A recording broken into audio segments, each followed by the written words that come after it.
Welcome to Business Aspirin, pain relief for business. Clint Junell has managed a restoration company in Dallas since 2008 and is one of the top drawing experts in his region. Clint is also the co-founder of JobDocs, a software developed to help his team manage their overwhelming volume of projects. On the podcast, Clint brings together business managers and leaders to share with you how they have overcome their business pains and how you can too. And now, here's your host, Clint Junell. Hey everyone, welcome to Business Aspirin. I'm your host, Clint Junell, and today I have with me Phillip Rosebrook from Business Mentors. Phillip, how are you, my friend? I'm fantastic. Thank you for having me. Excited Absolutely. to be here. I'm excited to have you, man. Like a lot of knowledge. You and I have had conversations at shows for years, and I know you have a lot of information, a lot of knowledge, and I know you've helped a lot of companies find the way to get started and scale and grow and do some really spectacular things. So tell us about Phillip. Okay, sure. Yeah, so I'll tell you about me from a business standpoint. We can talk about me personally at some other point. But so I started out back in 1988. I was a 17-year-old kid. My father bought a restoration company as I was graduating high school, and I spent my entire professional career in restoration, but spent 10 years in the trenches. I started out at the end of a wand, what 17-year-old kids do, and cleaning walls and on call and whatever else it was. And so over a 10-year period, I filled every seat in a restoration company, I like to say, except for mold remediation, because early 1990s, we called it demo. Yeah, so right. It was kind of a different standpoint. So at that point, it was a family business. My father sold the company in 1997. He started Business Mentors. I hopped on board with the company that acquired us out of Denver and spent about 6 months working with them, helped them open an office in Fort Collins. And at that point, I was kind of looking to get back home. And so my father recruited me to jump on board with him. So I became a 27-year-old business consultant back in 1998. And my father and I spent about 22 years working together, traveling across North America. Companies create a vision, a plan for their business, and then walking them through that. My father retired about 4 years ago, and my brother's my business partner now. So we've got a group of industry veterans that kind of help fill the role of helping restorers define where they're going and walking them through the process. Yeah, absolutely. Well, you guys have done a pretty good job of that. Like you've got quite a few strong clients in the process of doing that. So let's talk about, you come from a unique perspective where you've been in restoration, you've grown a business, you've then started your own consulting business and grown that, and watched individuals start their businesses in restoration and be able to see, business pains. Obviously, Business Aspirin is about finding business pains and how we help our listeners navigate around those pains, identify those pains and navigate around them a little bit. So from that unique perspective, what are some of the pains that you've experienced in your own growth and in growth of other companies that you've navigated and helped them manage through those processes? So so it's interesting. I had an interesting perspective. So that part where you're hands-on, I get it. But the neat part about being in companies and traveling around and doing this so many times is everything's a little petri dish, and you get to watch and see pains, you get the challenges, you get to see how people execute and implement success. And you get to see the best of the best out there, what really works and what do people struggle with. So talk about pains. And I think that, one of the biggest ones, I even go back to the days that we had in our restoration company, was struggling with just figuring out how to make money on the jobs and making sure that, I always look and say, gosh, when you don't have a real plan for accountability, you're not tracking and planning your jobs, you're holding profits in your hands and just watching all of that slip through your fingers because you're not accountable to it. Right. And so I think that, it's a lack of accountability and profitability. Yeah, go ahead. No, you're good. Keep going. Okay. Yeah. So it's just that accountability on projects and really taking advantage of those opportunities. It's hard to make money. It's hard to make money in this business. And if you're not taking advantage of those opportunities in front of you, you're working really hard to get to net profit at the end of the day. Say you're doing $100,000 or $1 million, whatever it is, or 10 million. And at the end of the day, you're hoping to make somewhere between 5 and 20%, whatever your world is. And so you spend a lot of effort to get from here to there. And so I think that, one of the biggest challenges is just being aware of where profit is around you, and then also understanding the role of cash in the company. So a lot of people work really hard, they make profits, and then they look around and say, gosh, where is that money? And I think that getting people to understand the role of cash and how cash has to flow through a company, and understanding the difference between a balance sheet and a profit and loss statement, where you got lots of things that hit your balance sheet, suck up cash, paying down debt, buying equipment, paying distributions and dividends, and all these other things. And so, and not appreciating the role of cash in funding your operation, the lifeblood of your company. So, I think there, a lot, not having good measurements, not having accountability. Wow, accountability is a big one.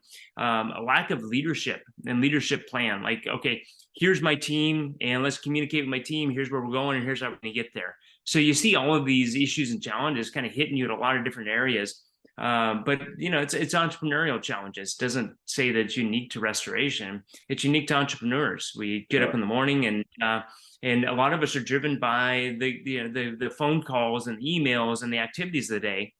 And so our priorities become somebody else's priorities, somebody else's urgency. So that's one of the things you help coach through, right?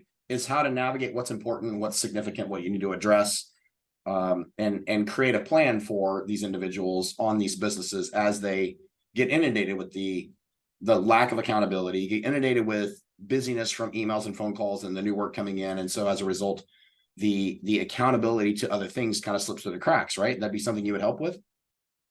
Yeah, so it's sort of like trying to navigate somewhere without a roadmap. And so if you want to get to a destination, wherever that destination, well, heck, most people get in the car and they don't know what their destination is.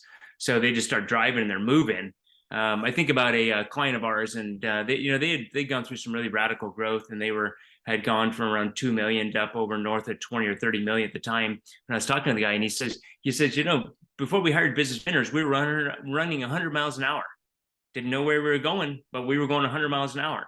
He says, now we know where we're going. We're still running 100 miles an hour, but we know where we're going. So having that destination is so important. Really thinking about, what is it we're doing? What are we trying to accomplish? What are we going to achieve? Where are we going to be in 1 year, 2 years, 10 years?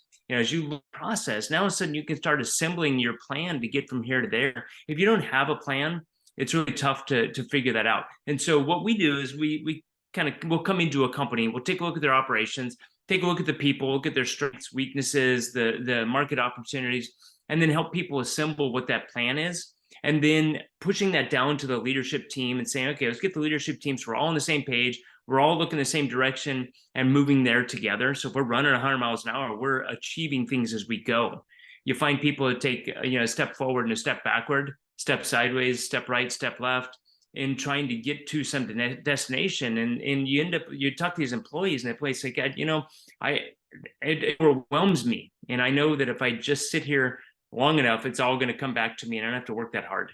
And so I think that being clear on where you're going and communicating that to your employees, and then getting them to buy in. What is their plan? What's their role? Do they understand their responsibilities in that?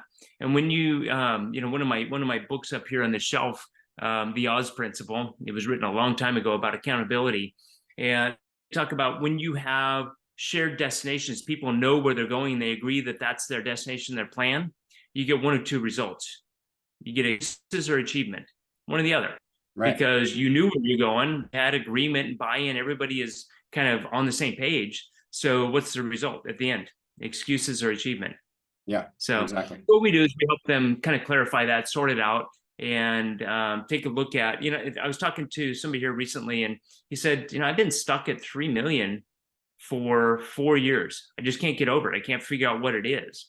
I think sometimes it's lack of clarity on what 4 million looks like, what 5 million looks like, and how you're going to get from here to there. Who's doing what in the company? What are their roles and responsibilities? How are you measuring them? What are the expectations? So, there's a lot that goes to that. One of the things I talk aspects about is sales is easy. It's just a process, and it's going to take a week, or it's going to take 10 years. But you're gonna follow a process, getting the client to give you a job. If you're diligent and disciplined at it, it's going to come. The challenge is if you can't fulfill it, trying to get that client back again is really, really difficult. And so we're going to sell and grow, but we got to look at our fulfillment on the backside of it. Sure. There's capital requirements, there's roles and responsibilities, there's people who are responsible for getting jobs done and driving through. So part of it is taking that holistic view of a company and looking and saying, okay, here's the destination, here's the pieces that are missing. How do you put those in place so we can sell and we can fulfill? We're watching cash, we have accountability. There's a lot to that, because you know what, frankly, I've been there. It's busy in restoration. Your job and activities in a daily, every single day can be overwhelming. Yeah, You know, it I used to changes, think right? yeah. What job you planned on doing is, what you Right. planned on doing is very different than what you had to do because the phone rang and suddenly there was an all hands on deck kind of job that came through. I like what you're saying in regard to the way I referred to a lot of it, or operationally, was building the airplane in the air, which is similar to what you're describing. It's like, we've got an airplane, we've taken off, we're now flying. But we don't have a navigation system. We don't have a way to refuel. We don't have landing gear. We don't have any way to steer this plane. And we've operated in that way before, right? And it's very difficult. And so I appreciate the perspective that you have in regard to going, we have to make sure that we create a plan for these individuals so they know what they're doing, know what they're looking for, know when something isn't going right. Like there's all those parts and pieces that have to fall into that. You said something though that I don't know that everybody would fully agree with. So I want you to elaborate on it, which is sales are easy. Like a lot of the guys listening to this would be like, you've lost your mind, Phillip. Like the hardest thing for me to do is get jobs coming in the door. So talk to that for me. Okay, so there's a couple things to that. The first one is sales is a process. When sales becomes a system, it ceases to be a problem. So do we train people on sales? Are we disciplined? Do you know where we're going? I think the problem is it's this big smorgasbord of things that we can do. And too many people are just overwhelmed by in front of them, that they don't focus on kind of what their plan is as they go through here. Okay, I want to have a little bit of salad, I want to have a little bit of vegetables, and I want to have a little bit of my main dish. Instead, they just go through and they scoop up whatever they find, and they never think about what was behind them or what's in front of them. And so the sales process it's a process. Have you defined your sales process? What do we do? What's our first call? What's our fifth call in this sequence of steps and activities? And so if you have a process, it is easy because we've identified where we're going. We've identified who our clients are going to be. And we've talked about internally, what is our process to get somebody from an introduction to a close? And again, and so when I say it's easy is executing a plan. It's not easy to do it for 10 years or 5 years or whatever you decided to do. So if we've identified municipality or a city is our prospect or our target, well, then we have to start doing research. We have to figure out who it is that's making the decisions. We have to figure out what their pain points are. We have to figure out what our solutions are. We have to figure out what their procurement process is. There's a whole lot that goes into it. But once we figured it out, this is a matter of execution. We were disciplined about it. We said, okay, can we fulfill what we're selling to them? If we can fulfill them, well, frankly, I get bothered when I'm the one providing service to them. That's offensive because they're not getting the service they deserve. And so, those things, yes, it is easy. It's a process and it's a system, but you have to know what you're doing as far as a follow-up. As it's not, I'm going to go talk to them once and they give me jobs. Right. I'm going to go talk to them once, and then my goal from that meeting is the next meeting or an opportunity or the maybe being able to do a lunch and learn or whatever it is. There's some result from each communication or each activity you have. So it's hard. It's easy. It's hard to be disciplined to do it. It's hard to go work out and be in shape. Sure. It's easy to be in shape. Yeah, go exercise. Yeah, I know how to do it. I just have to go exercise. But at 6 o'clock when the alarm goes off, and if I don't want to go to the gym, that's not easy. But the discipline of figuring out what the process is, be in shape, exercise, create a plan. It's easy, right? Yeah. It's easy. It's easy to follow the easy way out, right? And so I love the clarification there. I love you going, it's easy. It's a process. All we got to do is establish a process and go, hey, if you want to sell to the city that you're in, you've got to start knocking on the door and you got to be able to provide a solution to something that they have. Execute. I'm going to add something to Creating that. a plan. Go ahead. I would say, so I don't know if you remember the name Tom Peters. Tom Peters was a big author, speaker, guru in the 80s, 90s. And he talked about change. I think it was in his Pursuit of Wow book and audio series I listened to. And he said, change is easy. You just decide you're going to do something different and you do it. Then you try like hell every single day to be true to whatever decision you decided to do afterwards. That's the hard part. Sure. So same, sales is easy. Then you try like hell every single day. You create a process and you're accountable to that, and that's where you achieve it. I think that's what my statement of it's easy. You just decide to do it and do it. So now pursue it. Yeah, And go I think through that's those right. steps. Yeah, I love it. I think that's true, and I think that's valid. I just wanted to clarify for those listening that's like, no, it's not just work's going to fall in your door, because they're all going, wait a minute, what is he doing different? Maybe you need to hire him. Maybe you should contact business mentors and hire them, and those make the work fall in your door. But I love the fact that you establish it's a process, but we can create a process. That part is simple. Establishing the process is simple. Understanding what we need to do is simple. Executing on it isn't hard. Isn't difficult. Maybe what's the term I want to use there? It's not really difficult to execute. You just have to go execute. You do, yes. And then fulfillment is the hard part, I figure. You know, so once I've sold them, I have that account, and maintaining that account, delivering what I said I was going to do. That's very people centric, very process centric. And if I've got a whole, you know, now I need a team of people to go achieve something or get through that process. And that's where I think some of the difficulty comes in. And that's why I say getting the work the second time, I don't care what process you have. You got real skeptics out there saying, man, you screwed me once, you're not gonna do it again. That's right. Absolutely. You know, sometimes you get a second chance, but not very often, right? Now, in a lot of cases, depending on where they operate, if they're mostly a residential restoration company, for instance, they're not generally going to have a lot of repeat business, because it's just abnormal to have repeat for that same client. It does happen, but by and large, it's a new person. If you're doing commercial, you can often have repeat on the commercial side of things with the same building, same property management company, same property owners, all that sort of thing. But I love the clarity in what you're saying there, because I think it's valuable for everybody to recognize and realize that, hey, let's go out and let's execute. And I think that's important for them to do. You've had a lot of success. So unless you want to name a company and you've got freedom to do that, let's talk about one of your biggest successes. What's one of your biggest successes? And then what pains did you overcome in that process to success? Yeah. So first of all, I'm going to state I'm going to also address something you said there with the residential. It's hard, you know, if you're going to go out and you're going to get a job from a homeowner directly, that's the hard part. A lot of times there's a referral source. It's the agent, it's the broker, it's the adjuster, it's the property management company. That's the client that I'm going after, the ones that are going to have repeat business. That end user is harder to get through. I mean, it's everybody owns a property or owns a home or is a renter or knows somebody who is. So that makes the world your prospect if you're going to the end user. Not saying that you can't do it. It just requires some more money. It requires more discipline or something like that.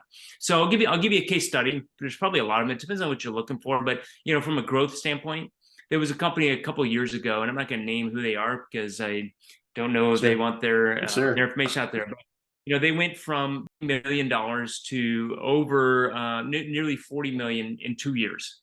And part of what was, you know, one of the things we did early on is start defining roles and responsibilities. So the one thing I didn't do is he was good. The owner was really good at finding good people. And he kept on finding good business development, marketing people. And so driving revenue was not part of what I brought to the table. It was being able to deal with the chaos that came from that, because you can imagine a company that went from what is moderately sized to quite large, one of the top 10% in the industry probably. And so there was a day when I was there. It was just a typical day. It was a July afternoon. They received 33 calls, 33 jobs. It wasn't cat based. It wasn't anything. And so you just imagine the challenges that come from that. It's overwhelming in the community. It's like just answering the phone or clarifying, trying to figure out what the jobs are, dispatching, subcontractors, getting, you know, are we going to get employees, and how many of those employees are going to be doing, you know, what are they going to be doing on the job? So there was a lot that came into that. You know, one of the couple we did early on was make sure we solidified the leadership team. I made sure that the leadership team had confidence in the owner, and the owner had confidence in his leadership team. The roles and responsibilities were cleared out, and the communication was identified, so everybody knew what everybody else was doing, and they were accountable to what they agreed to. And everybody knew what, you know, what the goal was, is to drive to 50 million. I don't think we knew how fast it was going to come, but the goal was to become the best in the town and to be a $50 million player. And now I think they're looking and saying, how do we become $100 million player? What does that look like? multiple offices. And so just saying, okay, where are we going from a destination?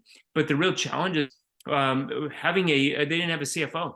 So we had to bring in a CFO that said, okay, we need to be accountable to our numbers. We had to look at their HR department needed to have accountability to it, needed to have structure around that. The training program, the consistency. So identifying who was going to do, when you got to a job, what needed to be done, how it needed to be done, and we deliver consistency in that. And they had 16 project managers. Trying, that's where they grew up to at the other side of it. They started with probably 6 of them. We brought in a lot of coordinators, so that helped with the communication part of it, because the project managers were so busy out looking at the new jobs, they weren't communicating with the old clients, the existing clients. And so starting to look at where the challenges came in from that.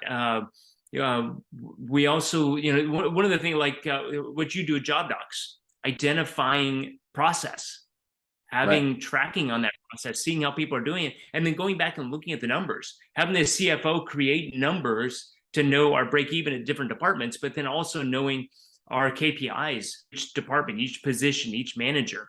One of the things that in there, and I just kind of threw up a whole bunch of stuff right there. There's a lot in that.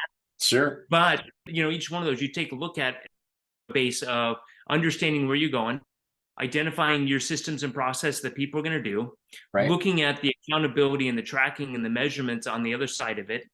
One of the things they did, as I say, is they ended up doing they call them goal setting and review sessions, and they did GS&Rs every single week with their senior managers.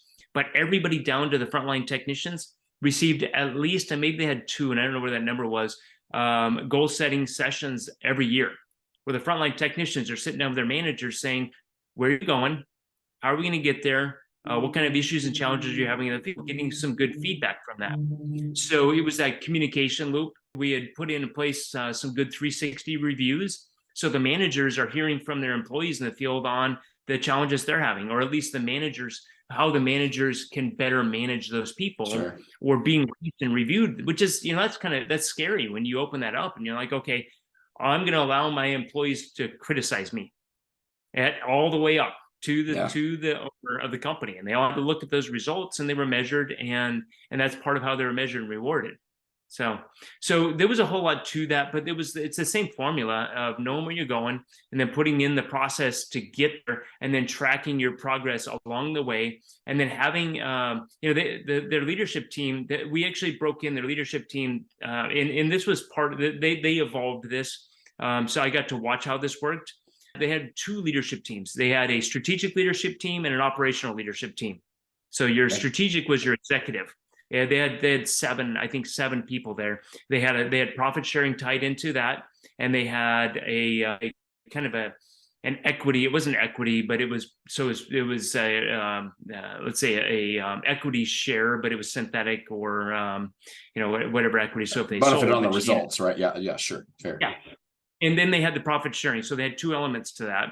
And then they also had another leadership team which was operational. And they had coordinators in that. They had superintendents. They had more people who were executing what the leadership team was talking about. Here's what we have to go do. And then the operational team was, let's go do it. And so you didn't have that same, we're going to talk every single week as a leadership team and talk about how we're going to do stuff. So we're going to talk every other week. And then in between, we're going to have this operational leadership team, which we're disseminating information down to them. And that was part of the result of just a really rapidly growing company that got really, really big, and ways in which you could disseminate the kind of the upper level process and structure down to the people doing the work. Okay. So that's a lot though, man. There's a lot of stories like that. I don't think that's going to be, that's not our typical case. Like where you become a $50 million company in 3 years. That's outrageous growth. There's not a lot of stories that tell, like, I think my favorite ones are the companies that go from 2 to 50 million over 20 years or 15 years. And I've had 1 or 2 like that. And, that's that long process, but really looking at the structure in between here and there, and having it's the same plan. It's just a little more manageable in that process. So let's talk about. Let me tell you, here was one of my favorite stories in my 26 years in consulting. Went to a trade show, and the guy comes up and he's in tears. And he says, I want to thank you. You changed my life. You saved my marriage. You saved my life because I was working myself to death. I was probably going to die of a heart attack. And you gave me perspective. It wasn't we helped. I don't think we helped his company grow that much. All we did is we helped elevate his team up. So he had a life, and that was really important to him. It's like, okay, I now have balance. Another guy sent a letter. He said, don't get me wrong, but you just helped me have a baby. Like, that's pretty personal. He says, I didn't have time before that. Yeah, that was really personal. Now, I didn't have time before that to think I could be a father. And now I can be a father. Those are the cool stories. Yeah, those are great, right? But it's still the same formula, right, Glenn? It's the same absolutely. formula. So let's talk about your wheelhouse, right? So typically, when is someone coming to you? At what point, revenue-wise, job-wise, years in business, are they going, okay, like something's fractured. This is where I'm stuck. I need something, and they come to you. When does that happen? So I'll just tell you that the ideal client for us is somebody there's probably at least 3 million in revenue, or at least has, it depends, there's a gross profit and net profit. It's capital based and team based. If you're doing all mitigation, it's a lower number, but you have to have the capital to leverage. You have to have the people in order to implement a plan. If it's hey, we can sit down and you're a sole proprietor and you're doing $1 million worth of work and you've got 4 people, that's just still a lot of work back on the owner. And so, once you got to about 3 million, or if you're 2 and I talked to a guy yesterday that's just around 2. I'm like, you know what? We can really drive this to 3 because you're in your awkward teenage years. You're either too big to be small or too small to be big. And so you need to be through that process where you've got the people and you got the team, or you have the capital and you can invest it back in there. And this other one has the capital. So it's gonna take a little bit of time to build the team. It's gonna cost money. It has to be cash flowed. So there's a lot of stuff. We want to be part of the solution, not the problem. And if you're cash poor and you're too small, we're part of the problem now. Yeah. And so that being said, okay, people call us because they've reached the ceiling of their complexity, struggling, and they can't get beyond where they are. There's other people that call that one company that doubled. The owner said, I don't feel like a guy that could run a $50 million company. I don't know what it looks like. I think I'm going to need to bring some people in. Like, he needed that assurance. He actually can run a $50 million company. Other people struggle with profitability, or they just lost a couple key people and they don't know what to do. Like, how do I build this back together? Or just some people saying, you know what, I think there's something more. I need some help. And I think that there was a guy that I work with. He was, I'll say, nah. There was a guy that I worked with, and in a strategic planning session, he just starts laughing. I'm like, hey, I'll use his first name. Hey, Mark, what's up? Why are you laughing? He says, I just thought, the good thing about hitting your head against the wall for so long, I said, it feels so good when you stop. And so I think it was just, he had a lot of things in place, but just wasn't sure that it was all there, or that he had what he needed, or there was clarity on the other side of it. So, right. I think that people have, they just get to a point where I need something else, or, I know there's something, I want to get there faster. I don't want to learn this on my own, because that's expensive and it takes a lot of time. One of the things I say is that people are paying for us, whether they're getting us or not. They're paying for us with inefficiencies, with lost opportunities, with just there's costs to not bringing us in. So what is that pain point, or what is that reality that you're ready to do something different? And it takes a lot of humility, because you have somebody coming in. If you bring in an outside consultant, I don't care who it is, they'd better be looking for problems in the business. So if you're going to bring somebody in, then, I always say, I got a bright flashlight, and I'm going to be looking in the corners and finding dust and cobwebs, and that's what you want me to do. But if you can't handle that, right, then don't bring us in. Right. And I think that, so there's humility, and then there's also, people have to have the desire and ability to change. And they have to realize, most entrepreneurs have to realize that they're the problem. Sure. They're the block in the funnel, right? Yeah, absolutely. Yeah. So one of the questions I like to ask typically is, what is something you wish you knew when you started? And I want to change that to, with you, what do you hear from people? Like the guys that you work with, what is it they wish they knew when they started that you help provide clarity on? Wow, I'm gonna maybe come back at it a couple different ways. I think that I don't know if it's this they didn't know, it's they didn't know how to. I think that's what I always find is people didn't know how to. One of the biggest challenges is that you're in a company and you're like, okay, I got my team here. It's hard to find people, and I have about 4 people that just don't get things done. And they're full of excuses. There's no accountability, and I'm afraid to let them go because I don't have anybody else. And Right. so what happens is those companies end up turning over their really good people because they get burned out. Like, man, this really stinks. I'm doing all for those people that they're trying to fix. Should have let them go. And so I think that one of the things that is a surprise to a lot of people is when they finally make the decision to let somebody go, first of all, their employees come to them and say, man, it's about time. We're wondering when you were going to do that. And the second thing is they find that there's a lot of things that kind of get cleaned up along in that process. You put up with a lot, and there's a lot of stuff going on that you didn't realize or that you didn't want to realize that were going on in your business. Yeah. I think the reality is in that situation, do you want years of pain or do you want 36 hours of pain? It's going to stick for a little bit, right? Either way. But which pain do you want? Do you want the long-term pain? Or do you want to just rip the Band-Aid off and be done with it and move on down the road? But that's hard to do, right? Especially when you're like, well, we've got all this work going on. We need to be doing this. I don't have enough people. It's hard to find people. I get it. There's a personal part of that too. I don't like to let people go. And in my 26 years, I think I've been directly involved with early on just saying, get rid of them. Because part of the problem, I didn't hire them. I didn't manage them. I didn't set expectations. Maybe they didn't get the tools they needed. So they're there. They have a family. That family has needs, and your business is helping fill those. So I think as a business owner, you have to be a steward of those resources.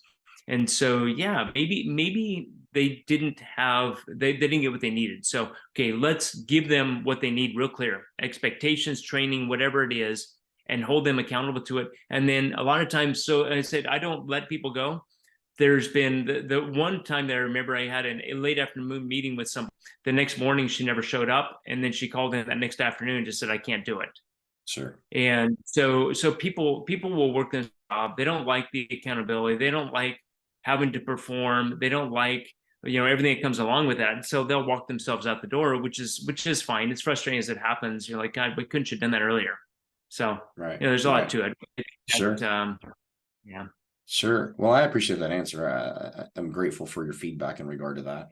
I want to be mindful of your time. Like we set it up for a 30-minute time block. We're just over that at this point. So I want to ask you though, is there anything you would want to say to anyone listening to a podcast that's trying to reach that next milestone or thinking about jumping into business that we haven't kind of touched on, you haven't brought up already, that would be like, I think this is key for everyone to hear?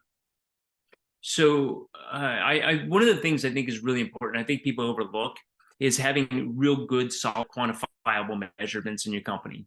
So understanding whether from a financial standpoint or from all of your direct management reports, the things you're going to get from job docs or the other products that are out there, the things you get out of QuickBooks, take those numbers seriously and look at the quantifiable reports, because without that, you're a really subjective manager. And so no matter what size you are, if you're a startup, or if you've been in this for 10 years and you're doing $100 million, have solid numbers. Right. That makes you a very objective manager. Without that, you're a subjective manager. You don't know what's going on in your company. You don't know whether you're succeeding or failing because your numbers aren't accurate. And there's so many people I talk to like, oh yeah, my CPA tells me about my numbers every quarter. Wow, that's scary. And you should know about them every day. You should know about your key numbers and metrics that are influencing your ability to stay alive as a business or to succeed and thrive as a business, and really know what they mean, and then know how your people are performing. People want to have some feedback? They want to be told how they're doing and how they can do better and how they can make more money. And so all those things, say, have good quantifiable measurements in your company from day one, and then have a good strategic plan. Who's Thomas Watson, who when he founded IBM, said that the day you should start thinking about selling your business is the day you start your business. The day you open it up, you should think about selling it, not because you want to know how to what your price is or anything else. It's do you have a saleable company? Do you have a company somebody will want to buy? And so the E-Myth talks about that a lot. The E-Myth, the E-Myth Revisited, Michael Gerber, he talks about building structure in your company and systems and process and job descriptions and roles and expectations and having clarity. And so think about where you're going in your company, have a plan, communicate to your team where you're going and how you're going to get there, what their expectations are, and have clarity on that, and then report back and consistently provide feedback. Here's how you're doing, and here's how you can do better. Here's how you're doing, and I appreciate you. Thank you for your great work, and celebrate. Yeah, because what gets measured gets improved, right? If we're not measuring it, we're not monitoring it, we're not feeding back on it, then who knows what's happening there, right? We're certain to get where we're going if we don't know where it is we're going. Right. Absolutely. Yeah. Man, well, I appreciate it. I'm grateful for your time. Hopefully some people will listen to this and get the great information that you've provided and be able to find you. We'll make sure we promote it, that there's some contact information to get with you guys at Business Mentors. But tell me real quick, what's your website? How do they get in touch with you anyway? And that way we've got it on here. Perfect. Website, businessmentors.net. The email is phillip@businessmentors.net. And you can find me on social media on LinkedIn. I spend a lot of time over there, so you can find me on LinkedIn, and all my contact information is on the website and through there. So phillip@businessmentors.net with 2 L's. And if there's any other challenges getting hold of me, check in with Clint. Yeah, you go with us, guys. Yeah, check us out. We'll get you connected. But certainly valuable at a certain place in your company and your growth cycle to make sure you have someone that's leading you in the right direction, because it's really hard to fumble through it on your own. And honestly, if you're going to do it, you might as well do it fast. And doing it fast requires somebody that has ability to pull the blind spots and see them for you and help you navigate those pieces. So, man, I'm grateful to have you on. And I look forward to this and getting published and getting podcasted out there. And we'll be in touch. Super. Thank you very much, Clint. And I appreciate you having me here. Yeah, thanks for your time. We'll see you later. This has been a Business Aspirin, Pain Relief for Business podcast. If you're a business owner trying to overcome your business pains, follow us on Apple Podcasts or visit our website for more information, job-docs.com.